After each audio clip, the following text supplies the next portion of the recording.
On the 7th year of our relationship, my fiancé posted a marriage certificate with another man. I looked at the photo, then calmly told Chloe we were done. Her assistant, Ethan, called me, his voice choked with fake sobs. Mr. Davis, it was just a joke. Chloe's been under so much pressure at work. Please, don't be mad at her. It's all my fault. Then, in the background, Chloe's voice, dripping with a feigned concern she'd never shown me. Ethan, honey, don't cry. No need to explain to him. Where's he going to go? He's just a kept man. I didn't say a word. I just took off my engagement ring, grabbed my acceptance letter to grad school, and booked a flight out of the country. I turned off my phone and started packing. Chloe didn't come home all night. She finally stumbled in the next morning, reeking of booze. She saw me on the couch and barked, "Get me some coffee." Black. I glanced up but kept packing. Chloe's eyebrows shot up. She stomped over. "Jason, are you deaf?" Then she saw my suitcase. Her face went white, then crimson. "What is this? You're actually breaking up with me?" I didn't look at her. Is that a joke? My calmness seemed to infuriate her. Her eyes turned icy. She kicked my suitcase across the room. "Are you done with this little tantrum?" I looked up, a smirk playing on my lips. "Tantrum? You're the one who got married to someone else." Chloe rolled her eyes. "I told you, it was a joke. Ethan's sick, he has cancer. He wanted to give his parents something,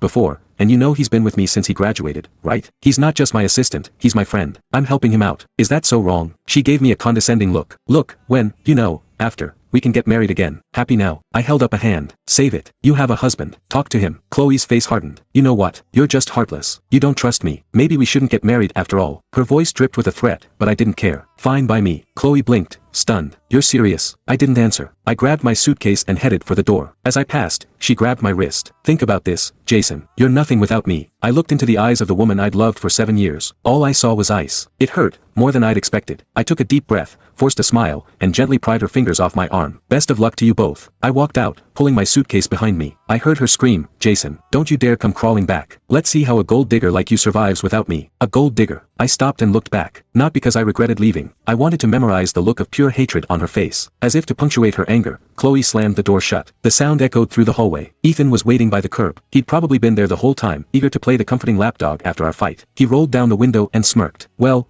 if it isn't Mr. Davis. What happened? Chloe finally kicked you to the curb." I gave him a cold stare and kept walking. He pulled his car forward, blocking my path. "Should have left a long time ago, old man. You never deserved her." I stopped and looked at his smug face. I smiled. "You're right, I don't. Someone like you, a leech who lives off of her, is perfect for her. You." Ethan's face turned purple. I kicked him in the gut and kept walking. No need to be polite to trash. That night, I checked into a hotel. Lying in bed, memories flooded back. Chloe had been my everything. But she was the heiress to a fortune, and I was just a nerdy graduate student. We'd met in college, but she was always out of my league. Like every other guy, I worshipped her from afar, trailing her to classes, meals, everything. I even switched majors just to be near her. Until today, I hadn't regretted that decision. It was how we finally got together. Chloe picked me as her partner for a group project. I was so excited I could barely speak. I stammered, I do." She laughed, her eyes sparkling. "Sounds like you just proposed." Everyone else laughed, too. I blushed, feeling like a kid caught with his hand in the cookie jar. But Chloe just smiled and said, "Don't tease him. Jason's brilliant. I'm the lucky one." After that, we started dating. We were the perfect college couple. I was a star student, with job offers from all the top tech companies. My professors urged me to go to grad school, but I turned them all down for Chloe. I took an entry-level job at her family's company. She fought with her family to be with me. I still couldn't understand how we ended up here. We'd both wanted the same thing, a stable future together. But after Ethan showed up, everything changed. He was younger, more energetic, more entertaining. Our conversations shifted. Instead of sharing our days, she talked endlessly about Ethan. At first, I was jealous, angry. But after a few fights, seeing her dismissive attitude and hearing her accuse me of being petty,